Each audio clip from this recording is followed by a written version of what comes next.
السلام علیکم ورحمت الله وبرکاته ملګرو نن موږ چې کوم دی نو یو بل ځای ته راغلي یو زیارت له انشاءالله زیارتونه نن موږ یو بل زیارت له راغلي یو دغه زیارت به انشاءالله په تاسو هم به دغه ویډیو کې کوو نن موږ راغلي یو هغه ځای ته په کوم ځای کې چې په مسلمانانو باندې ډېر زیات بې انتهایي تکلیفونه په اصحاب کرامو رضی الله عنهم باندې تېر شوي په نبي کریم صلی الله علیه وسلم باندې نو ډېر زیات تکلیفونه پرې هم تېر شوي مطلب جنګونه د دې نه مخکې هم ډېر شوي د دې نه وروسته هم ډېر شوي دي خو چې دا کوم جنګ و یا کومه غزا وه په دې کې ډېر زیات بې انتهایي تکلیفونه په صحابه کرامو باندې تېر شوي دي انشاءالله نن موږ راغلي یو غزوه احد ته کوم ځای کې چې د احد جنګ شوی و هغه ځای به انشاءالله نن تاسو ته ټول ښایو او دلته کې چې کوم دی نو د شهیدانو سردار حضرت حمزه رضی الله عنه چې کوم دی هغه چې هم د کوم چې د نبی کریم صلی الله علیه وسلم تره و هغه هم په دې غزا کې شهید شوی نو انشاءالله نن به دغه د غزا د غزې ته راغلي یو او دغه ټول زیارت به تاسو باندې کوو دغه ټول انشاءالله ویډیو راسره اخره پورې ګورئ انشاءالله چې د دې ویډیو نه به تاسو ډېر څه زده کوئ او دغه د غزوه احد چې کومه کهاني ده یا کومه واقعه ده دغه به ورته انشاءالله په لنډو الفاظو کې بیان کړو او تاسو به انشاءالله چې د دې ویډیو نه انشاءالله ډېر زیات څه زده کوئ نو ویډیو راسره اخره پورې ګورئ او که خوښ هم شوه که ویډیو معلوماتي و نور ملګرو ته هم شیر کړئ چې هغه هم دغه زیارت چې کوم دی دغه زیارت هغوی هم موږ سره وکړي جنگ احد په 3 هجري کې د مسلمانانو او د مشرکینو په منځ کې یو ډیر زیات غټ جنگ شوی و په کوم کې چې د کفارو لښکر 3000 کسانو او د مسلمانانو چې کوم مجاهدینو هغه 200 صحابه کرام مجاهدینو دا جنگ چا ګټلی نه و ځکه چې دواړه طرف ته پکې ډیر زیات نقصان شوی و او کله به مسلمانان غالب کېدل او کله به کفار خو په اخر کې چې کوم دی نو مشرکین بیا واپس لاړل مکې ته په غزوه بدر کې چې کوم دی نو مشرکینو ته ډیر زیات غټ شکست وشو او ډیر زیات مطلب هغوی شکست هغوی له چې کله مسلمانانو ورکړو نو هغوی ډیر زیات غصه و د هغې نه چې کوم د هغوی مشر ابو جهل و هغه هم په غزوه بدر کې هلاک شوی و د هغې نه پس چې بیا کوم دی نو د هغوی خپل مشر چې کوم هغه ابو سفیان وټاکلو قریش چې کوم قبیله وه او د ښځو چې کومه مشره وه هغه هنده وه کومه چې د ابو سفیان کور والا وه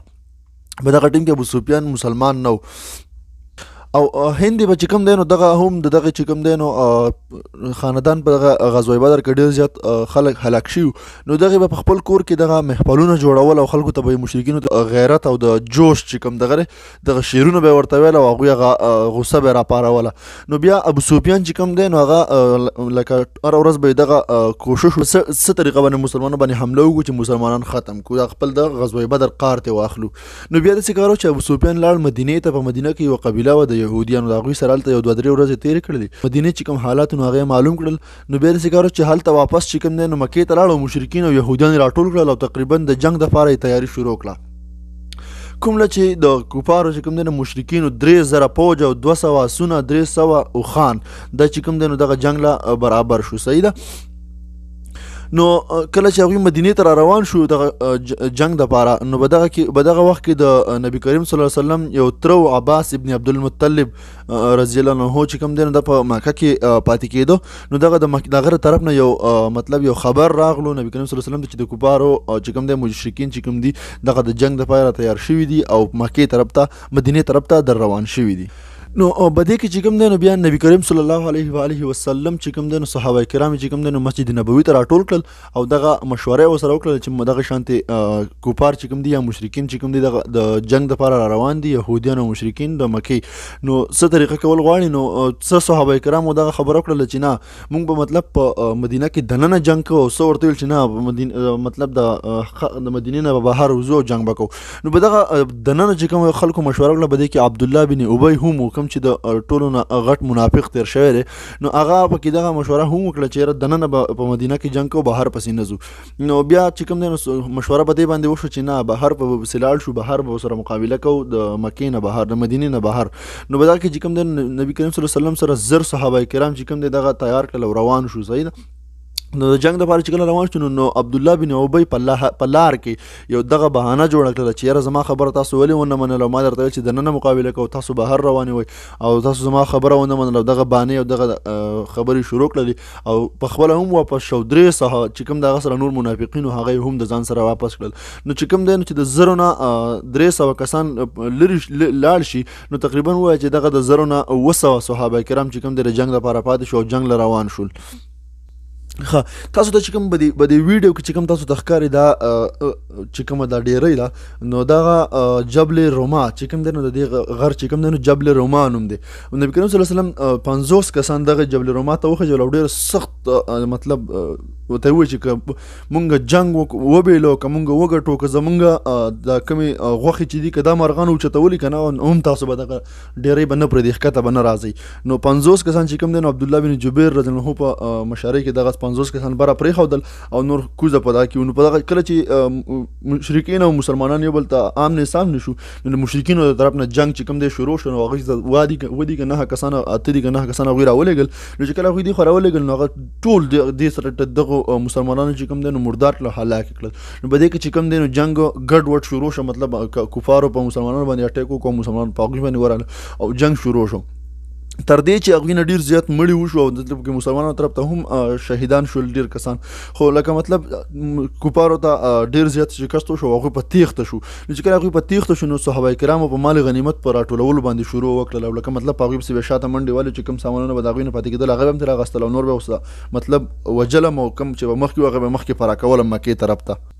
نو په دې کې چې کوم صحابه کرام بره به دغه جبل رومات باندې ناستو نو هغوی دغه سوچ وکړو چې یاره اوس خاص مسلمانانو جنګ وګټو نو بس راځئ اوس چې مونږ ورشو دغه مالي غنیمت به دوی سره مونږ هم راټول کړو بس مطلب اوس خو هغوی خو لاړل وتښتېدل نو بیا هم عبدالله بن جبیر رضی الله عنه دغه ډېر زیات منع کړل چې یاره مه ورځئ لکه مطلب ښکته نه ورځو نبي کریم صلی الله علیه وسلم موږ د دې نه منع کړي وو خو هغوی بیا هم ونه منل او تقریبا 40 کسان به دې ته جوړ شو چې هغه به دغه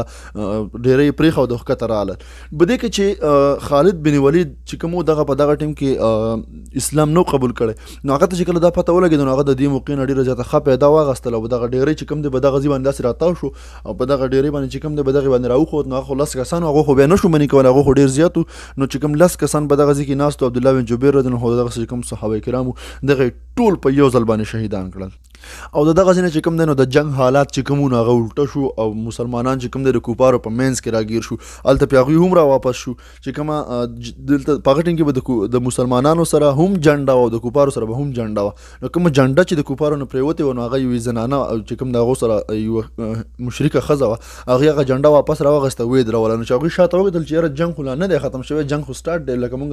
جنډه زمونږ ولاړه ده نو هغوی را واپس شو نو هغوی پرې هغه سایډ نه راغلل د دې سایډ نه پرې خالد بن ولید چې کوم و هغه ورغی نو مسلمانانو چې کوم دی نو بیخي په منځ کې راګیر کړل او ډېر زیات چې کوم دی نو مسلمانانو ته په دغه کې ډېر زیات تکلیف ورسېده تقریبا د مسلمانانو په دغه غزوه احد کې چې کوم دی نو 80 کسان چې کوم نو دغه د مسلمانانو نه شهیدان شوي او 80 صحابه کرام شهیدان شوي په کوم کې چې حضرت حمزه رضی الله عنه چې کردار الشهدا چې کوم دی حضرت حمزه رضی الله عنه هغه هم به دې کې شهید شو به دې کې یو بل صحابي کوم چې تاسو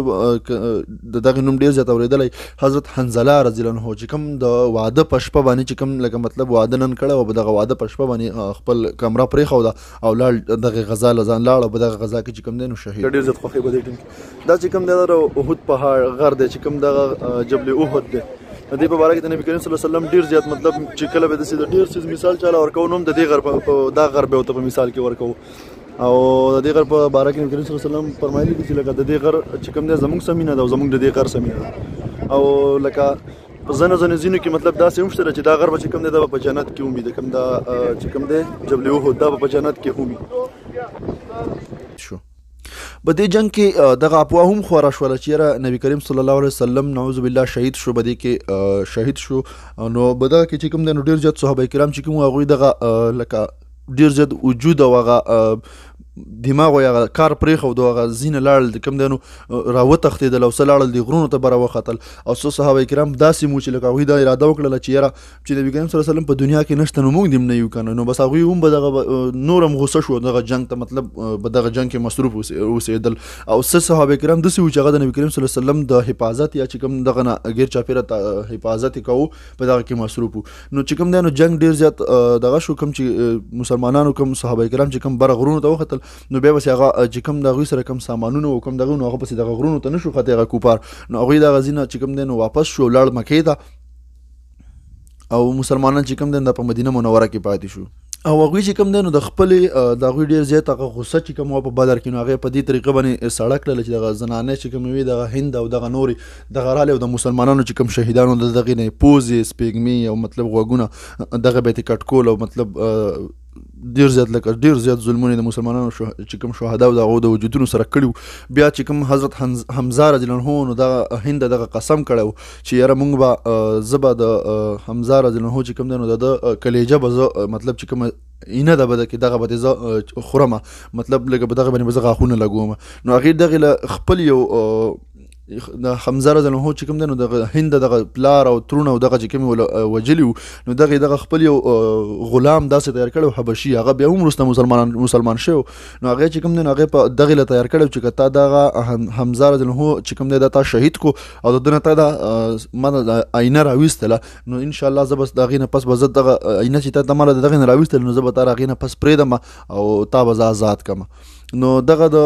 چې کوم تاسو را مخامخ دا مقبره ښکاري نو دا چې کوم دی دا دغه چې کوم شهیدانو هغه به دې ځای کې دفن شوي او دا کوم چې دا مسجد تاسو ته ښکاري نو دا یې اوس جوړ کړی دی تقریبا دا اوس د ملک فهد بن عبدالعزیز په دور کې جوړ شوی دی. دغه مسجد هم جوړ شوی دی، دنده هم تاسو باندې ما دغه ویډیو کې ولیدو. دا مسجد دننه دی، دا د بهر نه دی او دا کوم دا زیړ بورډ چې تاسو ته ښکاري په دغه ځای کې خالد بن ولید چې کوم نو خالد بن ولید په دغه ځای کې ناست و او د دغه ځای نه مطلب حمله وکړله، دغه ځای باندې راتاو شو او حمله یې وکړله په مسلمانانو باندې. او هغه د کجورو باغ چې تاسو ته ښکاري په دې کې د مسلمانانو لښکر ناست و او دا دې طرف ته چې کوم کجورو باغ دی په دې کې چې کوم دی نو د مشرکینو چې کوم لښکر هغه په دې ځای کې ناست و او بس جنګ چې کوم دی نو د جنګ چې دا کوم ځای باندې دا اوس د جومات دی او دغه هدیره ده په دې ځای باندې جنګ شوی و. او هغه دا جنګ په کوم کې چې ابو سفیان او دغه غټو مشرکینو دا قسم خوړلی و چې څو پورې د مسلمانانو نه مونږ خپل بدل وانخلو نو غسل جنابت به مونږ نه کوو. او دا هغه جنګ په کوم کې چې د نبي کریم صلی الله علیه و وسلم چې کوم غاښونه مبارک و هغه به دې کې شهیدان شوي. او دا هغه جنگ په کوم کې چې نبی کریم صلی الله علیه وسلم ډیر زیات افسرده شوی او ډیر زیات خفه شوی کله چې هغه د خپل تره چې کوم حمزه رضی الله عنه چې کوم د مجاهدینو لکه مطلب نبی کریم صلی الله علیه وسلم پسې دویم کوم د مجاهدینو مشر هغه هم لکه د هغې سره چې کوم کفارو کوم ظلم کړی او کوم د هغې نه هغه سپېږمه یا غوږونه یا سینې عینې ترې راویستې وه او کوم یې مطلب د مخ یې وله وران کړی او کوم یې وهلی و وران نو نبی کریم صلی الله علیه وسلم ډیر زیات په دغې باندې خفه شو، ویې ژړل په دغه حمزه رضی الله عنه باندې. نو دغې تر دغې وجې نه هم سردار الشهدا وای. او حضرت حمزه رضی الله عنه چې کوم دی نو هغه په دې مقبره کې دفن دی او د دې مقبرې نوم هم حضرت حمزه رضی الله عنه دی.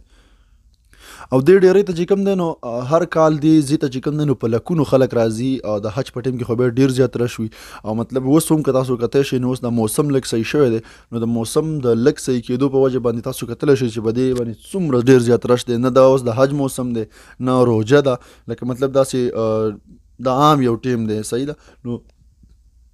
نو تاسو کتلی شئ چې په دې باندې څومره ډېر خلک را جمع شوی دی او مطلب څومره رش دی په دې باندې. نو دغه شانتې چې کوم دی نو په دې باندې ټول عمر وي، خو اکثر چې کوم ډېره زیاته ګرمي شروع شي نو په دغه کې دا بیا لږ کمیږي، نور دغه چې کوم رش دی دغه ټول عمر دغه شانتې وي.